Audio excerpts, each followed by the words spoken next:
Career growth में कौन सी चीज़ें हमारे लिए वैल्यूएबल हैं और कौन सी चीज़ें हमारे लिए डिस्ट्रैक्शन का जरिया बनती है, उसका हम बात कर रहे हैं। तो हमारा अभी छठा सेशन है जिसमें हम उन वैल्यूज़ पे बात कर रहे हैं जो हमारे लिए सपोर्टिव हो सकती हैं। तो एक बात हमारे लिए जो पहला पॉइंट है वो है कि टाइम मैनेजमेंट इन इस्लाम, कि भाई टाइम मैनेजमेंट जो है वो हमारे कैरियर के लिए बहुत इंपॉर्टेंट है। देखिए हदीस में क्या फरमाया कि ए अल्लाह मेरी उम्मत की बरकत कब दे दें? मॉर्निंग में। ठीक है जी। यानी अगर आप जो है ना वाकईतन अपने कैरियर के साथ सीरियस है ना और आप सुबह नहीं उठ रहे, फजर के बाद आप सो रहे हैं, तो इसका मतलब है कि आप अपने कैरियर के साथ वाकई सीरियस हैं। मतलब इसके अंदर कोई मजहब नहीं है, इसके अंदर हर मजहब का बंदा आपको मिलेगा जो अपने कैरियर में आगे होगा, वो सुबह अर्ली उठ रहा होगा। इस पर किताबें गोरे लिखी है, मिरेकल मॉर्निंग के नाम से, 5 AM क्लब लिखी हुई, अभी ऊपर भी रखी हुई थी सीईओ साहब के ऑफिस में, और बहुत सारी किताबें हैं जो सब ये बात कर रहे हैं कि भाई आपने सुबह के वक्त को क्या करना है, पावरफुल एनर्जेटिक वे में इस्तेमाल करना है। यानी कैरियर में हमारी दो चीज होती है, एक कैरियर में होता है कि हमारी पर्सनल ग्रोथ, और एक होता है जब ऑफिस में काम है, ऑफिस के टास्क है ना। तो कुछ काम ऑफिस के टास्क भी हम सुबह कर सकते हैं। मिसाल के तौर पर अर्ली ऑफिस में आकर हमने कहा कि यार ये वाली रिपोर्ट जो है ना बहुत तवज्जो से बनानी है, और ये जो है ना अगर जब मैंने तो अपने कैरियर में देखा है, अपने वक्त डे में देखा है, कुछ वक्त ऐसा होता है जिस वक्त हम जो है ना वो स्टॉक एक्सचेंज की तरह जो है ना वो बन जाते हैं, मतलब टेलीफोन ऑपरेटर बन जाते हैं। इस डिपार्टमेंट से भी कॉल आ रही है, इस क्लाइंट से भी कॉल आ रही है, और सबके काम चल रहे हैं। और कुछ वक्त ऐसा होता है कि बिल्कुल मोबाइल भी खाली पड़ा हुआ होता है, आप भी सुकून से बैठे होते हो और कोई डिस्ट्रैक्शन भी नहीं हो रही होती है।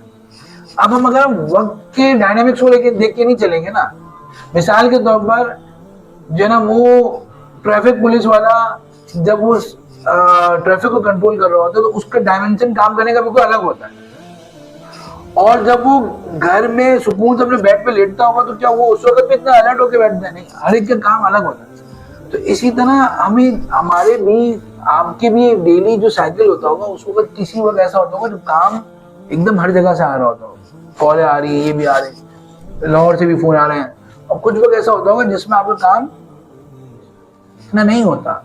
उस वक्त आपने अपने बड़े बड़े काम जो है वो क्या कर देने, खत्म कर दे। एक किताब है बड़ी अच्छी, ईट दैट फ्रॉग, यानी उस मेंढक को खा लो। इसका मतलब क्या है? मेंढक का मतलब कि वो काम जो आपको बहुत सर दर्द कर रहा है और जो बड़ा डिफिकल्ट है उसको दिन के शुरू में खत्म कर दो ना। पूरा दिन सर दर्द रखना, हाँ सर मैं आपको एमओयू भेज रहा हूँ, हाँ सर वो रिपोर्ट मैं आपको भेज रहा हूँ, क्योंकि सर वो इतने सारे काम एकदम आए हुए कर रहे हैं। अच्छा वो एमओयू बनते बनते भी खराब हो रहा होता है, या वो रिपोर्ट भी क्योंकि उसमें आपको यू फॉर्मूला लगाना था, फिर कॉल आ गई, तो उसको आपने ऐसे वक्त के लिए रखा ही क्यों था? आपको हर एक के ना अलग अलग टाइम होते हैं। जैसे हमारे एक बॉस थे, उन्होंने मुझे समझाया कि यार मैं जो ऑफिस के मुश्किल काम होते हैं ना वो मैं घर जाकर ईशा की नमाज पढ़ के बच्चों को भी वक्त देकर, जब बच्चे सो जाते हैं और मेरा अपना अलग अंदाज, तो मैं अपने बेड पे बैठ कर लैपटॉप 10-11 बजे रात को खोलता हूँ और उस वक्त सुकून के 2-4 काम मैं कर लेता हूँ। उनका स्टाइल उस वक्त था, कुछ ऐसे काम उस वक्त निपटा लें, फिर आप पूरे दिन में रिलैक्स होंगे। यार अच्छा तुम्हारा भी, मैं तुम्हारे साथ बैठ जाता हूँ, अच्छा भाई आपका मसला है मैं आपके साथ बैठ जाता हूँ, अच्छा भाई इस डिपार्टमेंट को हेल्प चाहिए मैं उसके लिए हाजिर हूँ, ठीक है। तो उस वक्त लाइटर काम रखे हुए। तो ये प्लानिंग है कि टाइम मैनेजमेंट हमें कैसे करना है, और इसमें बहुत इंपॉर्टेंट डिस्ट्रैक्शन से बचना है। कुरान मजीद ने क्या फरमाया, वल्लज़ीना हुम अनिल लग़वी मुअरिज़ून, जो लोग बेकार बातों से बचे रहते हैं। अब बेकार बातें क्या हो सकती है हमारे वर्क लाइफ में? क्या हो सकती है? सोशल मीडिया सबसे इम्पोर्टेंट है कि हम, अब अगर आपको देखिए अव्वल तो सोशल मीडिया एंटरटेनमेंट के लिए होना नहीं चाहिए, लेकिन अगर कोई शख्स समझता है एंटरटेनमेंट के लिए तो उसके लिए वक्त तय करे। भाई आप मैं घर जाऊंगा, या बार वक्त ये भी तय कर ले भाई 6 बजे ऑफ हो गया ना मेरा, ठीक है मैंने काम पूरे कर लिए, अब मैं घर जाऊंगा, घर के 1000 काम होंगे, तो कोई बात नहीं 6 से 6:30 बजे तक मैं ऑफिस में बैठ जाता हूँ, ठीक है जी, HR की परमिशन के साथ, और मैं यहाँ पर सोशल मीडिया जो भी जायज सोशल मीडिया जायज एंटरटेनमेंट है वो कर लेता हूँ, ठीक है। अपने आपको एंटरटेनमेंट का भी वक्त है, लेकिन एंटरटेनमेंट हर वक्त नहीं होती। अब बाहर लोग हर वक्त फेसबुक निकल रहा होता है, हर वक्त उनके जो है ना वो सारे पॉपअप्स ऑन होते हैं, हर वक्त नोटिफिकेशन ऑन होते हैं, बज रहे होते हैं। ये गलत है। आपको जो है ना वो तय करना है कौन सा फोकस वक्त है, कौन सा। अच्छा अपने ऑफिस के बाद अपने साथियों को बता देना चाहिए, यार देखो अभी आधे घंटे तक के लिए ना मैं ये ईमेल बना रहा हूँ, ये इनवॉइस बना रहा हूँ, आधे घंटे तक कोई बात तो नहीं करनी ना आपने यार, आधे घंटे तक हो गया, उसके बाद हम देखेंगे, ठीक है। तो आप वो क्या, वो काम तो 2 घंटे का है ना, आप क्या कर लेंगे, आधे घंटे में कर लेंगे। और अगर आपने अपने दोस्तों को नहीं, अपने ऑफिस से कोई को नहीं बोला, तो वो भी आता रहेगा, सर ये बता दे फिर। अच्छा हमें लगता नहीं है, कभी आप करके देखें, हमें लगता है यार उसको जरा सी बात तो मैंने बताई कि यार आज का पासवर्ड क्या है वाईफाई का, वो बता दिया, वो जो है कहते हैं उसकी कीमत क्या थी आपने बता दी। आपको लगता है कि मैंने थोड़ा सा बात बताई, लेकिन आपका माइंड जो है ना वो काफी पीछे चला जाता है, फिर आने में टाइम में। और फिर क्या होता है कि आप जो है ना वो चीज जो आपको बड़ी आसान सी है यार, ये प्रेजेंटेशन तो बनानी है, बस कोई बात नहीं, अगर वो बंदा आगे मुझसे पूछ रहा है तो मैं बता दिया, मैंने ये बता दिया। थोड़ा तो जब आप बताते रहेंगे तो जो प्रेजेंटेशन आपकी आधे घंटे में बनती नहीं है वो 1.5 घंटे में बनेगी, और बिलीव मी उस क्वालिटी की भी नहीं बनेगी। अब क्या होगा यार, पता नहीं दिन कहाँ निकल जाता है, पूरा दिन कहाँ निकल गया, इतने सारे असाइनमेंट थे वो हो ही नहीं, वहां फोकस नहीं थे। तो अपना एक फोकस करके फिर काम करके फारिग होकर बैठे, आधे घंटे में कर ली प्रेजेंटेशन, ठीक है भाई अब आप बता वो क्या पूछ रहा था मुझसे। तो छोटी सी बात भी नहीं बतानी, कुछ टाइम भी पूछे नहीं बतानी भाई, मेरा जो है ना बस मैं अभी फोकस हूँ, आपको टाइम पूछना आप खुद देख लें, आधे घंटे बाद बता दूंगा, आधे घंटे बाद पूछेगा भी नहीं टाइम। तो हमें क्या करना है, अपने कोई फोकस टाइम पे बनाना चाहिए। कोई जो है ना वो इस पर पूरी किताबें हैं कि आपने पावर ऑफ फोकस है पूरी किताब कि आपने फोकस होकर कैसे काम करना है। अच्छा नेटवर्किंग भी बहुत इंपॉर्टेंट है कि भाई अब तो क्या कहते हैं, your network is your net worth, कि आपकी जो है माल जो है वो कितना आपके पास क्या है, कितने आप इस फील्ड के कितने लोगों को जानते हो और कितने लोग आपको जानते हैं। तो अल्लाह ताला ने फरमाया कि इन लोगों वशाविरुम फिल अम्र, मामलात में क्या करो, मशवरा करो। अब मशवरा बहुत इंपॉर्टेंट है कि भाई हर जंग के अंदर आप सल्लल्लाहु अलैहि वसल्लम मशवरा कर रहे हैं। अभी मैं एक ट्रेनिंग में गया, बड़ी अच्छी बात की ट्रेनर ने कि जो कुरान मजीद में कहा गया ना कि मशवरा करो, तो अल्लामा इमाम राजी रहमतुल्लाह अलैह ने इसकी तफसीर में लिखा कि अल्लाह के नबी को वही के होते हैं मशवरे की जरूरत नहीं थी। वो मशवरा क्यों लेते थे कि इसलिए जब सब लोग सब राय लेते हैं और हर बंदा सोचता है, तो वो जब वो सोचने के प्रोसेस में आता है तो जो वो डिसीजन आता है तो उसको वो हर बंदा ओन करता है, वो कहता है ये मैंने तो सोचा था।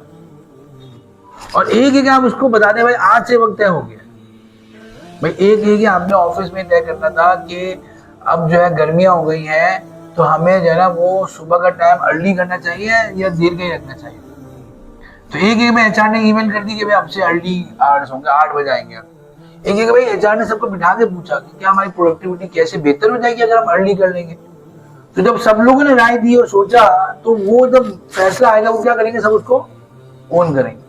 तो नेटवर्किंग भी हमारी क्या होनी चाहिए, मुशावरत के साथ हो और हमारी जो है ना मशवरे हों, हम अपने प्रोफेशनल ग्रोथ के लिए भी लोगों से मशवरे कर रहे हैं।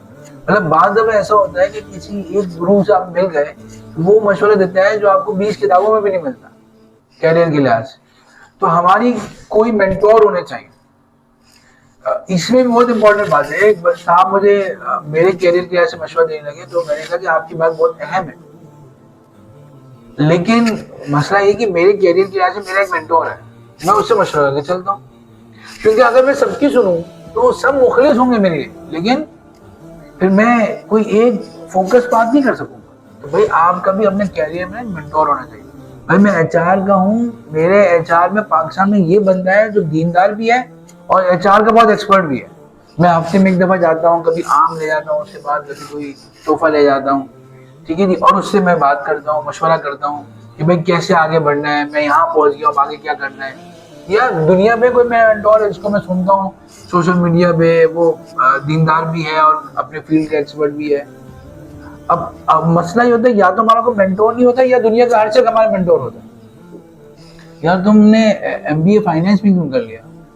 यार असल में वो हमारे पड़ोस में एक अंकल आए थे, उन्होंने कहा बेटा एमबीए फाइनेंस का बड़ा स्कोप है, तो वो अंकल तो चले गए पड़ोस। अब आप बैठ गए यहाँ पर एमबीए फाइनेंस करके, आपका फाइनेंस का दिल ही नहीं लगता था, अब आपने एमबीए फाइनेंस कर लिया। तो ये कोई तरीका थोड़ी है कि भाई वो अब्बा के दोस्त आए थे उन्होंने मशवरा दिया। भाई आपका कोई कैरियर में मेंटोर होना चाहिए। तौहीद हर जगह है, यहाँ भी तौहीद है कि भाई आपने क्या करना है, एक से मशवरा करना। दीन के लिहाज से एक अलग मेंटोर हो, फैमिली मसाइल में अलग मेंटोर हो और उसका तजुर्बा भी हो, ठीक है जी, और उसकी एक्सपर्टीज भी हो। तो फिर आप जब मशवरा करेंगे तो आपको ऐसा मशवरा मिलेगा जो इंशाल्लाह आपको हमने तो देखा जब हमने राइट पर्सन से मशवरे किए। अभी भी मैंने अपने मेंटोर को 2-4 दिन पहले एक वॉइस नोट किया, मैंने कहा यार 3 साल से मैं आपसे मशवरे कर रहा हूँ और ये 5-6 काम अल्लाह ने बड़े बड़े मेरे आपके मशवरों की बरकत से करा दिए, तो आपका बहुत नवाजिश है। तो हम कभी उसको शुक्रिया का मैसेज भी करें कि आपके मशवरे करने की बरकत से ये 5-6 बड़े बड़े काम मेरी जिंदगी के हो गए। तो ये मशवरे की बड़ी अहमियत है और इसकी हमें नेटवर्किंग करनी चाहिए।